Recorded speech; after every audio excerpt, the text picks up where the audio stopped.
ജവഹർലാൽ നെഹ്റു തറക്കല്ലിട്ട് തുടങ്ങിയ ഒരു ഡാം കാണാൻ പോയാലോ നമുക്ക്? അപ്പം നമ്മൾ രാവിലെ ഹൈദരാബാദിൽ നിന്ന് തിരിച്ചു ഉച്ചയായപ്പോഴത്തേക്ക് നാഗാർജുന സാഗർ ഡാമിൻ്റെ റിസർവോയറിൻ്റെ അടുത്ത് എത്തി. ഈ കാണുന്ന നീണ്ട പാലത്തിൽ കൂടി നമ്മൾ പോകുമ്പോൾ ഒരു സൈഡിൽ റിവറും മറ്റേ സൈഡിൽ ഡാമുമാണ്.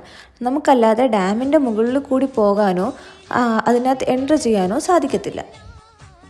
ആന്ധ്രാപ്രദേശിൻ്റെ പലനാട് ഡിസ്ട്രിക്റ്റിൻ്റെയും തെലങ്കാനയുടെ നാൽഗോണ്ട ഡിസ്ട്രിക്റ്റിൻ്റെയും ഇടയിലായിട്ടാണ് ഈ ഡാം വരുന്നത്. ആന്ധ്രാപ്രദേശിലേക്കും തെലങ്കാനയിലേക്കും വെള്ളം ഡൈവേർട്ട് ചെയ്ത് കൊടുക്കുന്നത് ഈ ഡാമിൽ നിന്നാണ്.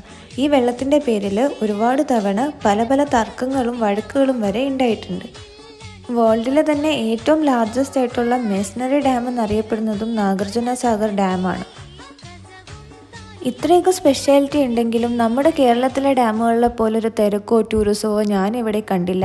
നമ്മുടെ നാട്ടിലെ ഡാമുകളുടെ ചുറ്റിനുമായിട്ട് നിറയെ കടകളും റെസ്റ്റോറൻറ്റ്സും പിന്നെ ആൾക്കാർക്ക് വന്നിരിക്കാനും ഒക്കെ ആയിട്ട് ടൂറിസം ഡെവലപ്പായിട്ടുണ്ട്. എന്നാൽ ഇവിടെയാണെങ്കിൽ ആകെ വിരലെണ്ണാവുന്ന ആൾക്കാരേ ഉള്ളൂ. അവരെ വെയിറ്റ് ചെയ്ത് ആകെപ്പാടെ ഒന്നോ രണ്ടോ ചെറിയ വണ്ടിയിൽ കൊണ്ടുവരുന്ന ഫ്രൂട്ട്സ് ലൈവായിട്ട് ജ്യൂസാക്കി കൊടുക്കുന്ന ആൾക്കാരും. ഇപ്പോൾ തന്നെ ഞങ്ങൾക്ക് വിശപ്പിൻ്റെ വിളി നന്നായിട്ട് വന്നു തുടങ്ങിയിട്ടുണ്ട്. വരുന്ന വഴിക്കൊന്നും നല്ലൊരു റെസ്റ്റോറൻറ്റ് കണ്ടില്ല. ഇനി പോകുന്ന വഴിയിൽ എവിടെയെങ്കിലും ഉണ്ടാവുമെന്ന് നമ്മൾ വിശ്വസിക്കുന്നു. അപ്പോൾ അത് തപ്പിയുള്ള യാത്ര തുടരുകയാണ്.